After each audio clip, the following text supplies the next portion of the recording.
Alors, le titre du message de ce matin, c'est « Une vie de service et de souffrance, l'appel de Jésus pour ses disciples ».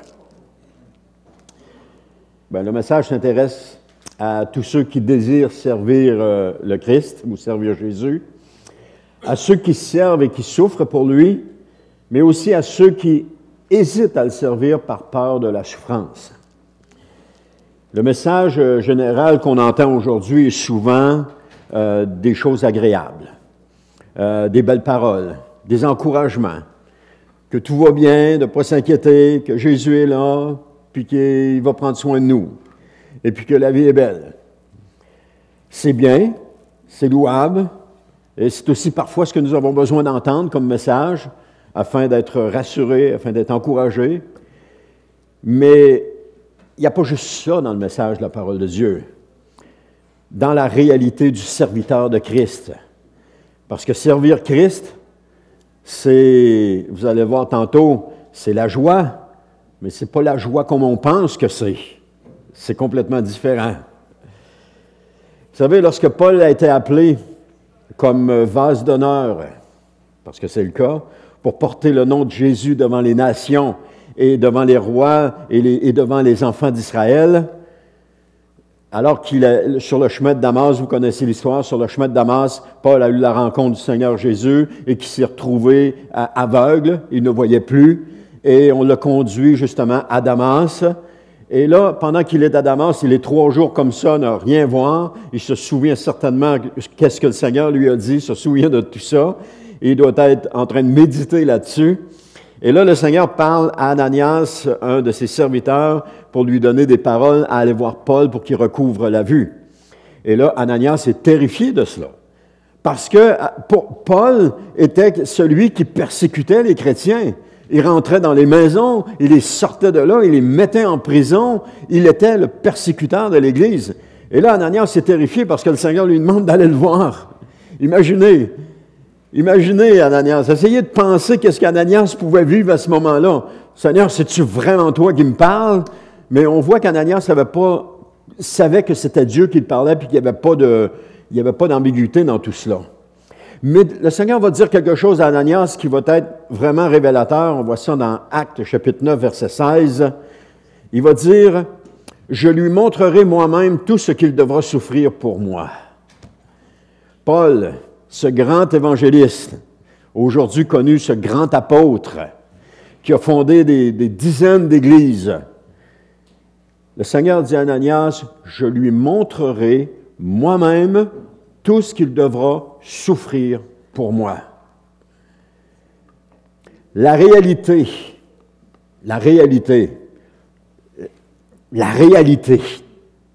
chrétienne, c'est que celui qui veut vivre pieusement, en recevant la parole de Christ, en occupant sa place de serviteur, puis en agissant seulement au nom de Jésus et pour sa gloire, devra souffrir.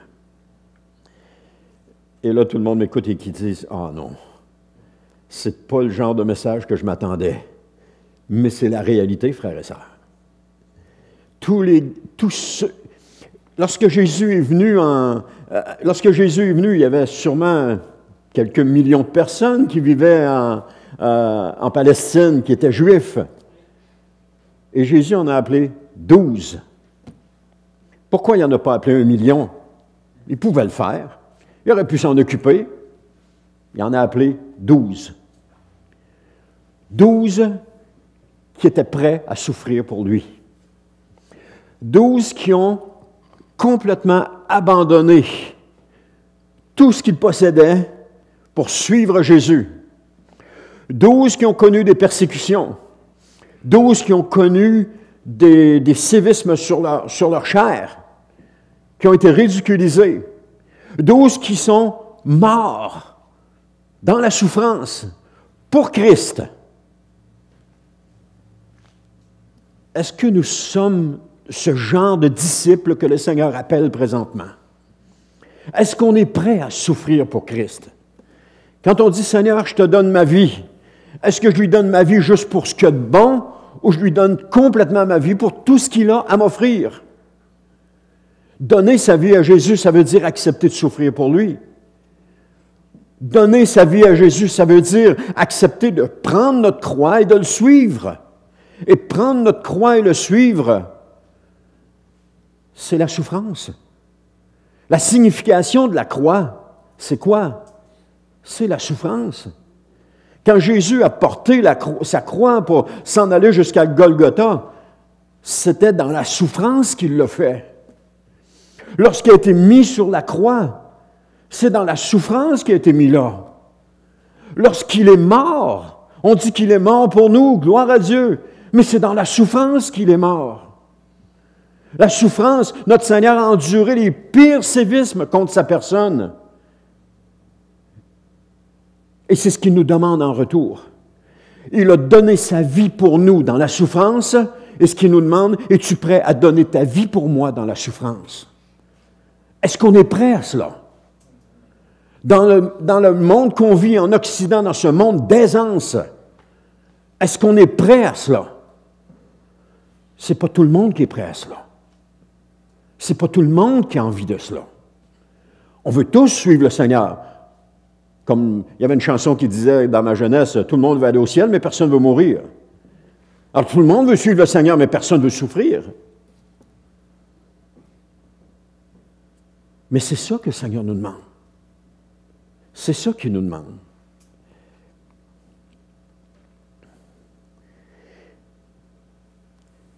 Sommes-nous prêts à accepter les souffrances pour Christ comme un honneur, comme l'a fait Paul?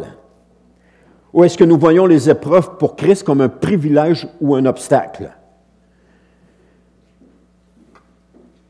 Les raisons, le premier point, c'est les raisons pour lesquelles Paul parle de ses souffrances. On voit ça dans 2 Corinthiens, chapitre 11, versets 24 à 33, et ça vaut la peine de le lire, parce que Paul parle de ses souffrances qu'il a endurées dans son ministère. Il nous dit, au verset 24, « 5 fois j'ai reçu des Juifs les 40 coups moins 1. » 5 fois. 4 fois 5, ça fait 200. 200 moins 5, ça fait 195 coups qu'il a reçus. Il dit, 3 fois j'ai été fouetté, 1 fois lapidé, j'ai vécu 3 naufrages, j'ai passé un jour et une nuit dans la mer. Souvent en voyage, j'ai été en danger au passage des fleuves, en danger dans les régions infestées de brigands, en danger à cause des Juifs, mes compatriotes, en danger à cause des païens, en danger dans les villes, en danger dans les contrées désertes, en danger sur la mer, en danger à cause des fléaux. J'ai connu bien des travaux et bien des peines, de nombreuses nuits blanches, la faim et la soif, de nombreux jeûnes, le froid et le manque d'habits. Et sans parler du reste, je porte un fardeau quotidien, le souci de toutes les églises. En effet, qui est faible sans que je sois faible, et qui tombe sans que cela me brûle? Oui, s'il faut se vanter, c'est de ma faiblesse que je me vanterai. Le Seigneur et Père du Seigneur, le Dieu et Père du Seigneur Jésus, qui est éternellement béni, sait que je ne mens pas. À Damas, le gouverneur du roi Arétas faisait surveiller toutes les issues de la ville pour m'arrêter. Verset 33, il dit, « Par une fenêtre du mur d'enceinte, on me fit descendre dans une corbeille le long du rempart, et ainsi seulement j'ai pu lui échapper. » Wow! Et il y a 2 choses qui m'ont attiré là-dessus. Il dit, au verset 24, il dit, « 5 fois j'ai reçu des Juifs. » Donc, ses compatriotes. Il a reçu des Juifs les 40 coups moins 1. Et une autre fois, au verset 26, il dit, « En danger à cause des Juifs. » Ceux qui l'ont persécuté, c'était ses compatriotes, c'était ceux de son peuple. C'est eux autres qui l'ont persécuté.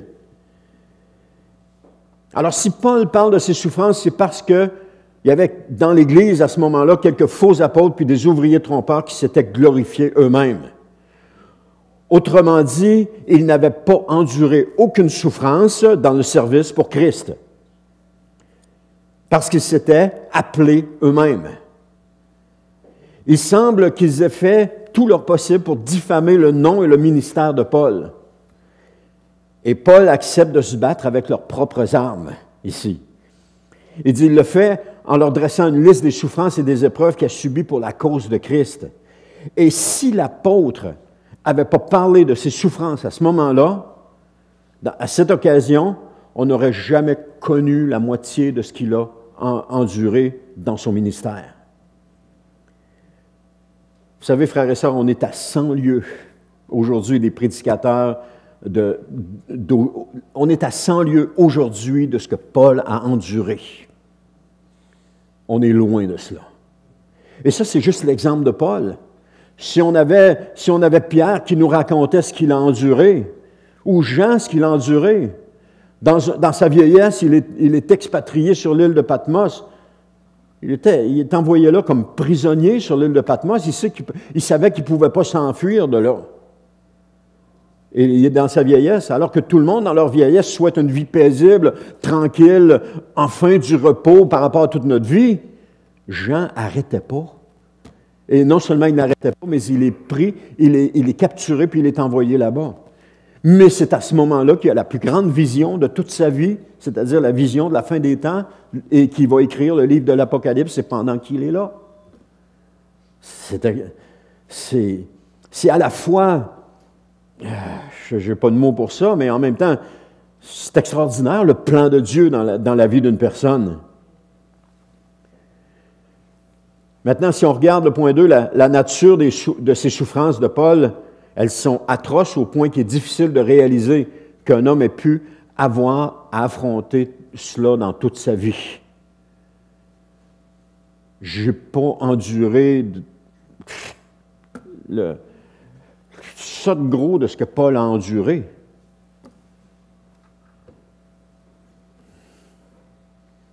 Cinq fois fouetté par les Juifs, puis battu de verge, 3 fois naufragé. On a lu la liste tantôt. Toutes ces tribulations, ces angoisses, ces persécutions, cette faim, cette nudité, ces périls, cette épée, n'ont jamais séparé Paul de l'amour de Dieu pour Jésus-Christ. Ce n'est pas ce que nous souffrons qui nous sépare de l'amour de Dieu pour Jésus-Christ. Ce n'est pas ce que nous endurons pour le Seigneur qui nous sépare de son amour. Bien au contraire, ce que nous endurons pour le Seigneur nous rapproche de lui, fait grandir notre amour pour lui. Lorsque Jésus place un appel sur nous et que nous obéissons à cet appel, nous allons être automatiquement confrontés à toutes sortes de difficultés. Mais les difficultés auxquelles on va être confrontés ont un effet bénéfique pour nous. Elles nous rapprochent de Christ. Elles nous font devenir encore plus semblables à Christ. On ne doit pas fuir cela.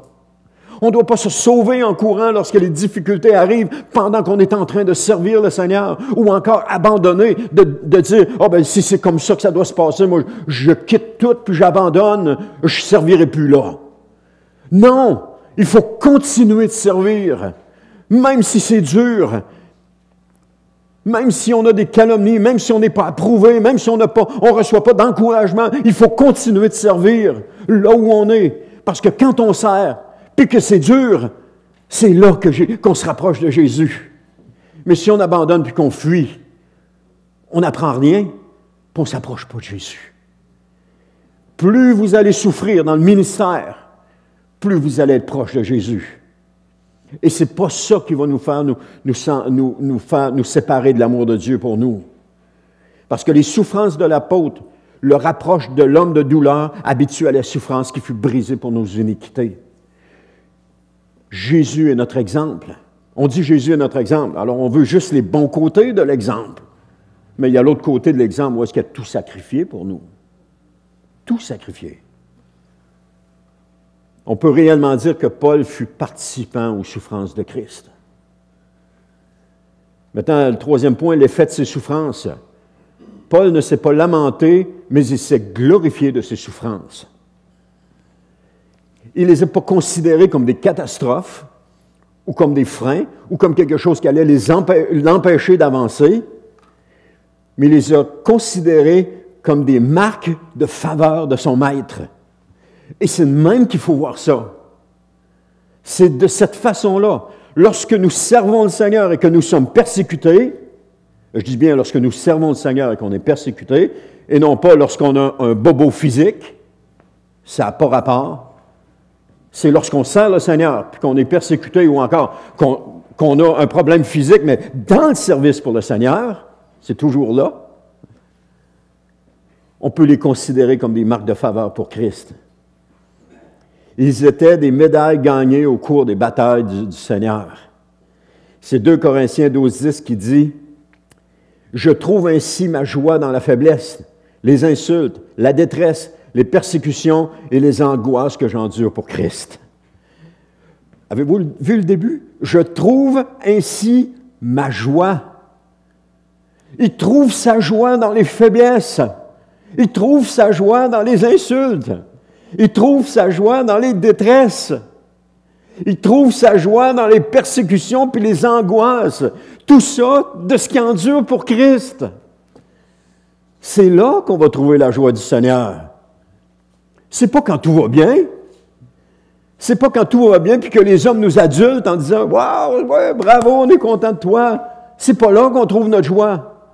On peut trouver une joie là, mais c'est une joie passagère.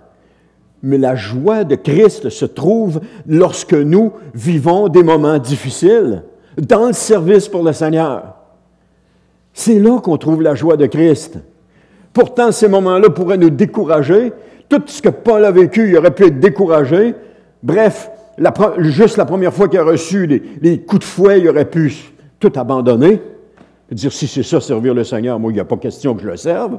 Et s'en aller, se sauver, puis on n'aurait jamais connu ce grand apôtre. Mais pourquoi on a connu ce grand apôtre-là? C'est parce qu'il était prêt à servir Jésus dans toutes les circonstances, dans toutes les situations qu'il allait vivre, dans tout ce qu'il allait rencontrer. Il n'allait pas abandonner. Et lorsque le Seigneur a choisi Paul, il savait qui est-ce qu'il choisissait. Il savait que Paul n'était pas de ceux qui abandonnent. Il savait que Paul n'était pas de ceux qui vont abandonner à la première épreuve. Mais il savait qu'il était de ceux qui persévéreraient. Et si le Seigneur vous a choisi pour un ministère, je ne sais pas lequel à laquelle il vous a appelé, mais il ne vous a pas choisi parce que vous allez abandonner. Il vous a choisi parce que vous allez persévérer dans ce ministère-là. Il vous a choisi parce que vous êtes la personne pour accomplir ce ministère-là. Et il sait que vous allez l'accomplir. Il sait que vous allez le faire. Mais il faut se mettre à l'action. Il faut se mettre à l'action et arrêter de regarder les situations. On ne peut pas attendre qu'il fasse beau avant de commencer. Il faut commencer. Quand le Seigneur parle, on y va. Notre joie devrait se trouver dans ce que nous endurons pour Christ. Plus qu'on est persécuté, plus qu'il devrait avoir de joie en nous. Cette joie devrait être directement proportionnelle à la persécution contre nous par rapport au service que nous offrons en Jésus. Elle devrait être là. Parce que seuls les serviteurs de Christ peuvent vivre cette joie-là. Seuls ceux qui font ce que le Seigneur leur demande. Le serviteur de Christ doit se préparer à souffrir pour son Seigneur. Et il doit consentir aussi à souffrir pour Christ. Et s'il n'est pas prêt à souffrir, il n'est peut-être pas prêt à servir. C'est la réalité. Parce que servir Christ, c'est souffrir. Faire ce qu'il nous demande, c'est souffrir. Est-ce qu'on est prêt à souffrir pour Christ? Alors servons-le. Faisons ce qu'il nous demande. Allons-y. Si vous êtes appelé à un ministère d'évangélisation, allez-y. Oui, mais ils vont rire de moi. Gloire à Dieu, réjouissez-vous. Foncez. Si vous êtes appelé à un ministère de prophétie dans l'Église, allez-y. Oui, mais qu'est-ce que les autres vont penser de moi? On s'en fout ce qu'ils vont penser. Christ est plus important. Il n'y a rien de plus important que Christ. Et ce qu'il nous demande, il faut le faire. Allez-y. Si vous êtes appelé à un ministère de prière, oui, mais je n'ai jamais prié. Christ vous appelle. Allez-y. Oui, mais je ne sais pas comment faire. Il va vous le montrer, inquiétez-vous pas. Ne pas servir signifie qu'on n'est pas prêt à souffrir. on a toujours servi dans l'Église. À partir du moment où on est arrivé dans l'Église, on a commencé à servir. Ça a pris c'est peut-être 3 mois après, on nous a demandé si on voulait faire, à l'époque, les coupes pour la Sainte Seine étaient en verre, et puis il fallait qu'ils soient lavés, et on était dans une église qui comptait 500 personnes, certainement, à cette époque-là. Et on nous a demandé si on voulait faire ce ministère-là. Ça consistait à quoi? Après la Sainte Seine, prendre les coupes, les mettre dans le lave-vaisselle, mettre du savon dans le lave-vaisselle, peser sur le piton, fermer la porte, peser sur le piton, partir le lave-vaisselle. Le reste, on s'en occupe. On veut juste que vous fassiez ça. Ça faisait 3 mois qu'on fréquentait l'Église. Ah ben là, non, on voudrait profiter de l'enseignement plus que d'autres choses. Non. On a dit, OK, on y va. Une fois par mois, ma femme puis moi, on a commencé avec ce ministère-là. On a été fidèles là-dedans. Je ne me souviens même pas combien de temps ça a duré, mais on a été fidèles là-dedans. Après ça, j'ai été approché par celui qui s'occupait de la librairie. Est-ce que tu voudrais venir au comptoir de livres le dimanche après la réunion pour vendre les livres? J'ai dit oui. On a continué les coupes, puis moi, j'ai commencé à vendre les livres. Et j'ai été fidèle là-dedans. On a servi le Seigneur là-dedans. Dimanche après dimanche, j'étais là. Parce que quand on s'engage pour le Seigneur, on s'engage pour le Seigneur. Puis on y va. J'ai servi le Seigneur pendant, je ne sais même pas combien de temps j'ai servi là-dedans. Ensuite de ça, une opportunité à l'école du dimanche s'est présentée. Mon frère était plus jeune que moi, était responsable d'un groupe d'âge parce que là-bas, il y avait les préscolaires, il y avait les primaires, il y avait les secondaires, et puis il y avait tellement de jeunes, et puis il y avait un responsable, c'est un pasteur qui était responsable de l'éducation chrétienne, et puis tu avais un responsable pour chacun des groupes. Et mon frère était responsable à cette époque-là du groupe des primaires. Fait qu'il vient me voir, il dit, Denis, il dit, on a prié puis pour avoir des ouvriers, puis il dit, ton nom est venu vraiment fort sur mon cœur, puis il dit, je pense que tu es appelé à l'école du dimanche. Il dit, tu voudrais-tu venir voir? OK, on va aller voir. Fait qu'on s'est avancé, et le premier dimanche, il dit, regarde ce qu'on va faire, il dit, tu vas faire le tour des classes, puis il dit, après, tu sauras dans laquelle tu vas aller. OK. La première classe que je fais, c'est une classe de 5e année, et j'ai un coup de foudre pour la classe de 5e année. J'ai dit, non, c'est pas nécessaire de continuer. J'ai dit, ça, c'est là que je vais. Il dit, non. Il dit, on va continuer. Il dit, la semaine prochaine, tu vas aller dans la classe de 6e. Tu vas aller dans la classe de 6e. Je n'étais pas tranquille, c'était pas à ma place. Fait que j'ai ressorti de là, j'ai dit, non, arrête là, c'est la 5e que je veux, c'est là qu'on va. Et j'ai servi là pendant, je ne sais pas combien de temps encore, avec fidélité. Chaque dimanche, on descendait là, on servait, j'étais avec une autre personne, puis on servait dans l'école du dimanche. Ensuite de ça, la responsable, mon frère est parti, il y en a une fille qui est devenue, elle s'appelait Marie-Claude Simard à l'époque, je me souviens, elle est devenue responsable, et puis elle m'a demandé, elle dit, tu voudrais-tu venir m'assister comme responsable? J'ai dit, OK. J'ai commencé à assister. Finalement, elle est partie. Et bien, c'est moi qui est devenu responsable de ce groupe-là. Et comme ça, de fil en aiguille, j'ai grandi comme ça, j'ai servi. On a toujours servi. J'ai toujours servi dans l'Église. J'ai toujours servi. Puis l'école du dimanche, c'est une place qui est pas facile. C'est une place qui est difficile, mais qui en même temps qui est extrêmement formatrice.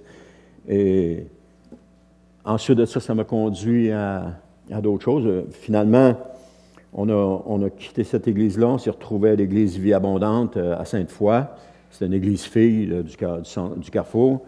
Et là, je n'avais pas envie de m'impliquer à l'école du dimanche. Ça faisait, je ne sais pas combien d'années que j'étais là, puis là, j'étais un petit peu saturé. Et là, le pasteur, finalement, après quelques semaines qu'on est là, je vais voir le pasteur, parce que moi, je ne suis pas capable d'être dans une église puis pas servir. Il faut que je serve. Alors, je vais voir le pasteur, je lui dis, écoute, je serais disposé à servir. S'il y a une place que tu veux que j'aille. Il dit, même à l'école du dimanche? J'ai fait, OK, on va y aller. J'ai fait encore quelques années là à l'école du dimanche.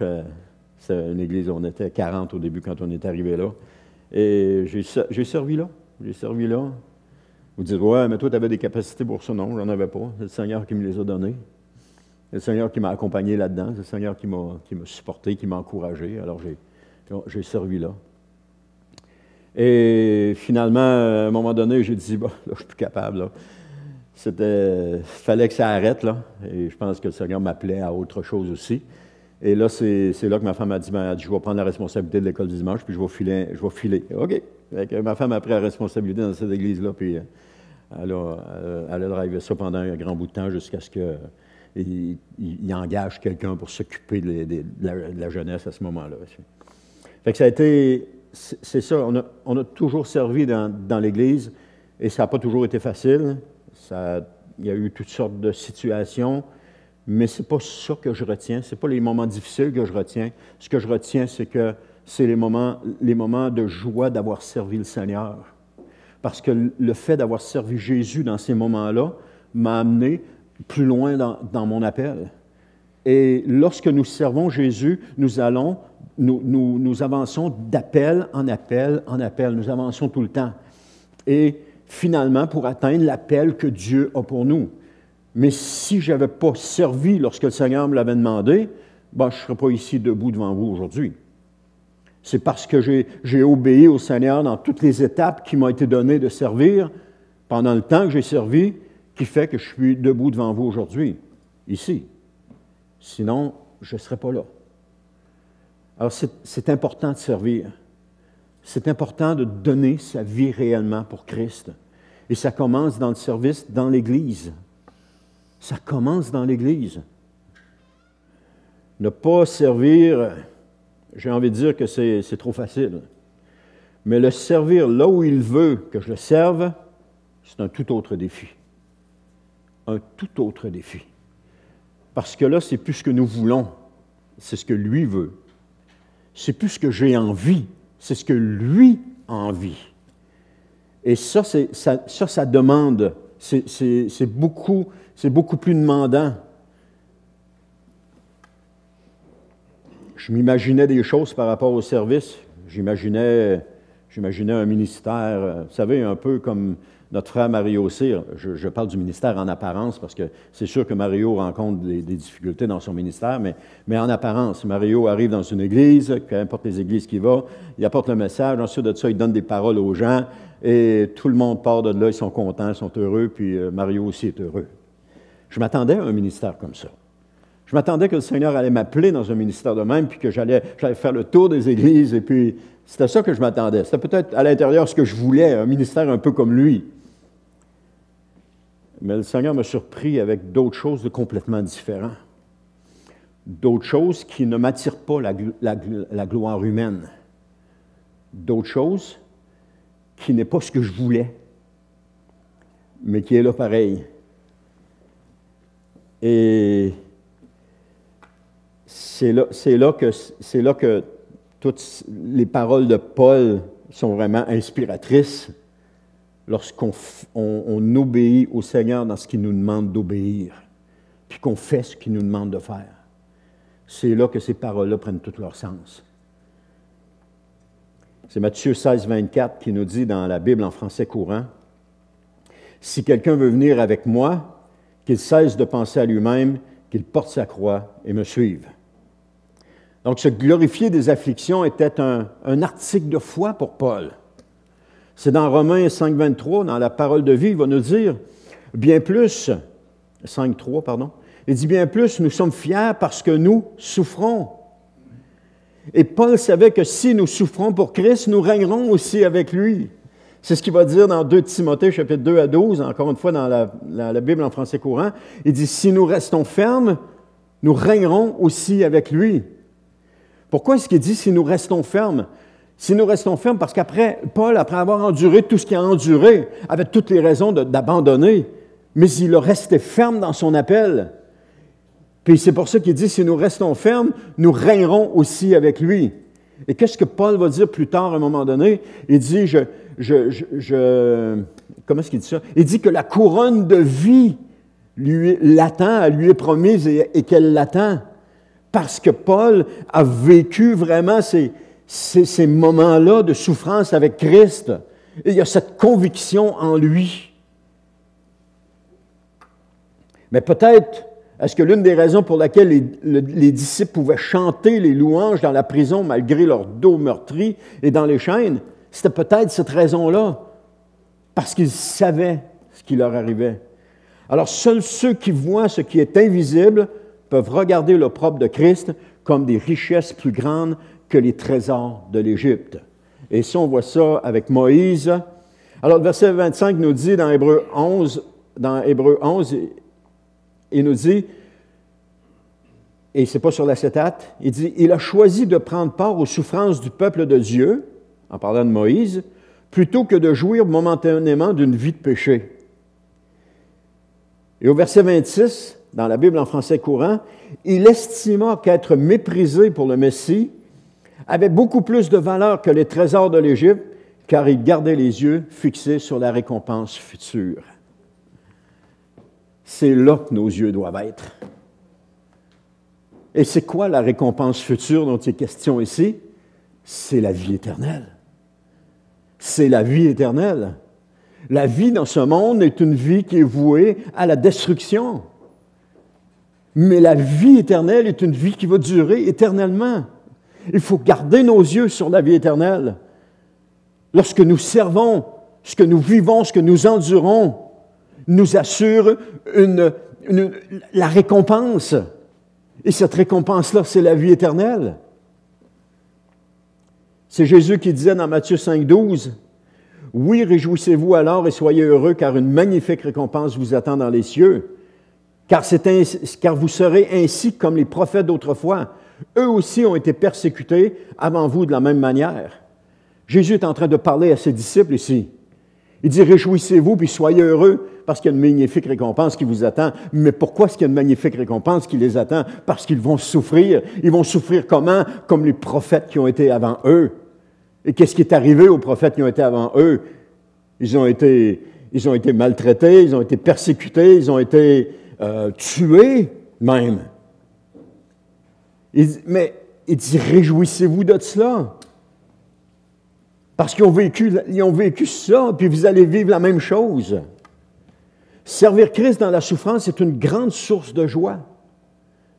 Des fois, on peut dire, oh non, c'est pas une... Oui, c'est une grande source de joie.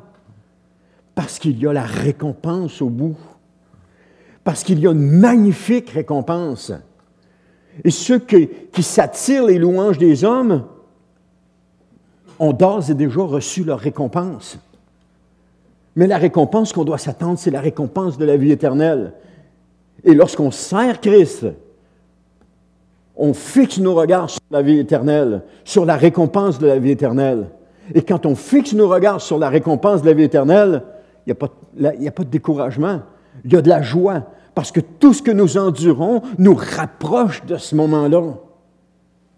Tout ce qu'on va vivre va nous rapprocher de ce moment-là. Mais c'est dur à comprendre dans notre société en Occident. C'est dur à comprendre, parce qu'on vit une vie d'aisance. Une vie où est-ce qu'il n'y a pas de difficultés, ou à peu près pas. Il y en a, je ne veux pas minimiser les choses. Il y a la maladie, il y a la mort, c'est des choses qui sont là. Mais au niveau du reste, on ne vit pas de grosses difficultés. Qui d'entre nous a vécu la guerre?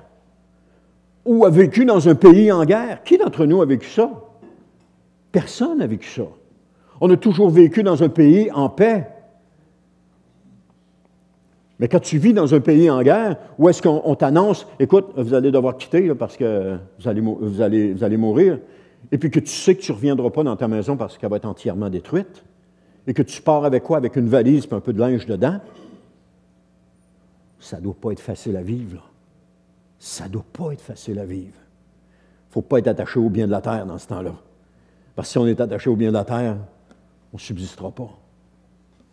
La plus grande source d'encouragement dans le service est lorsque nous souffrons pour Christ. Il n'y a pas de souffrance. S'il n'y a pas de souffrance, c'est qu'il n'y a peut-être pas de service pour Christ. J'utilise le mot « peut-être pas ». Parce que servir Christ implique de souffrir. Souffrir le découragement, souffrir plein de choses, là, plein de choses. C'est dans la souffrance que le véritable serviteur du Seigneur va trouver la force de persévérer. Dans ce qu'il va souffrir pour Christ. Et c'est dans la souffrance que le serviteur de Christ va grandir. Donc, en conclusion,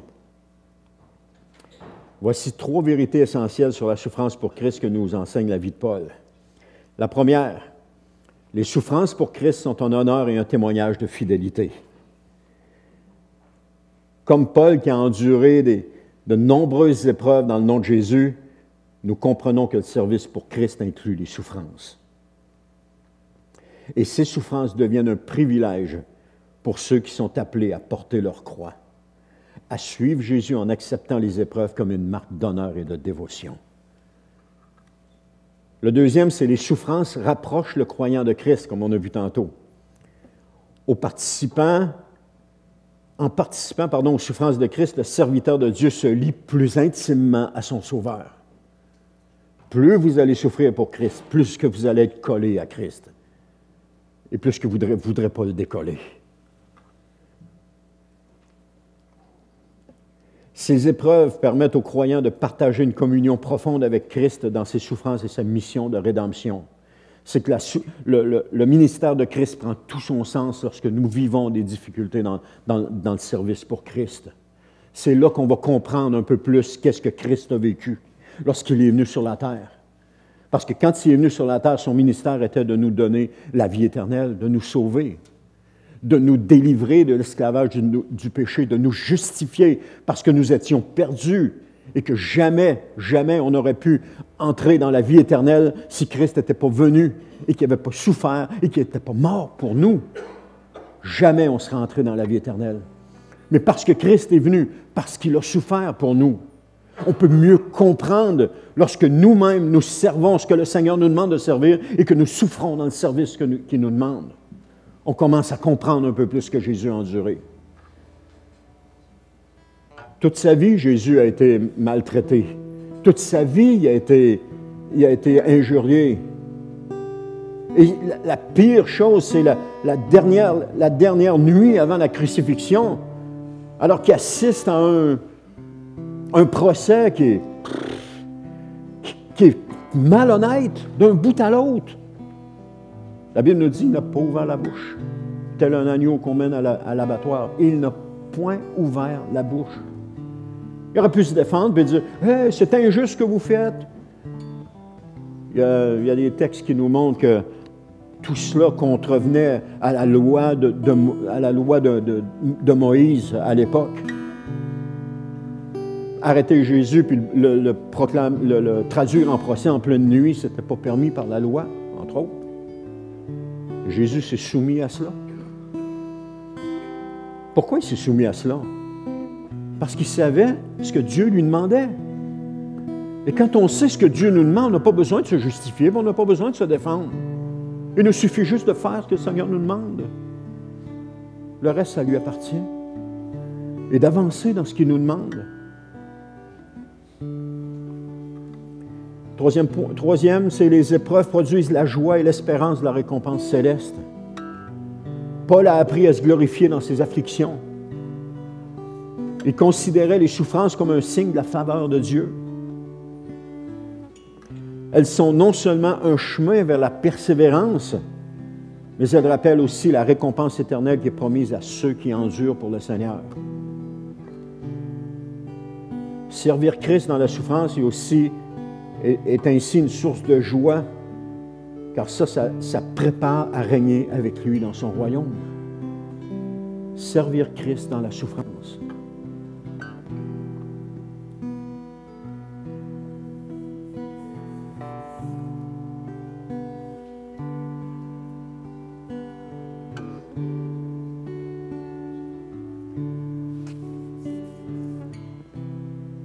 Est-ce que Jésus est tout pour vous? Est-ce que Jésus est tout pour vous? Alors servez-le. Donnez-lui votre vie. Allez-y. Allez-y. Faites ce qu'il vous demande.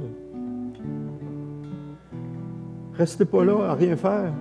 Faites ce qu'il vous demande. Je ne sais pas ce qu'il vous demande. C'est vous et lui. Je ne sais pas. Mais faites ce qu'il vous demande. C'est son appel ce matin. Mais préparez-vous à souffrir. Parce que quand on fait ce que Christ demande, il y a la souffrance.